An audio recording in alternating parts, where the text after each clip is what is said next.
আমার এই পোলাপান আমি থুয়ে চলে যাইতে চাই না, আমি থাকতে চাই। আমার পোলাপানের জন্য আমি বাঁচতে চাই।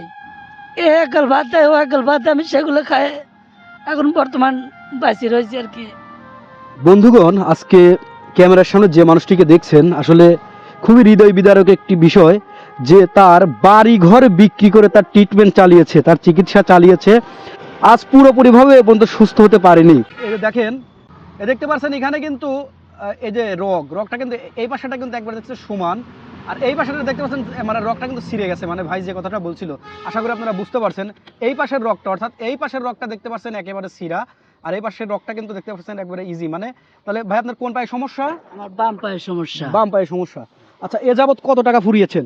এ যাবৎ 1,22,000 টাকার মতো আর কি। আমি সবকিছু ঘরটর বেচে, মানে আপনার যে ছাবরা ঘরটা ছিল এটা বিক্রি করে আর ফুরিয়েছেন? হ্যাঁ ওর থেকে মানে হাওলাত মাওলাত নিয়ে আমি এ পর্যন্ত আমার শেষ আর কি। আমার চায় চিন্তা এ পর্যন্ত শেষ, আর নাই আমার কাছে টাকা পয়সা। আচ্ছা, এখন কি অবস্থায় আপনার মানে এই পাটা? এখন আমাকে ডাক্তার বলছে যত দূরত্ব মানে অপারেশনটা করতে হবে, এটা বাইপাস করে রগ লাগাবে, এটা অপারেশন করতে হবে। এখন আমার তো সামর্থ্য আর নাই।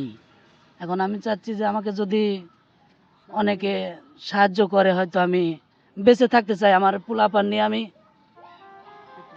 চলতে পারি না এখন আর।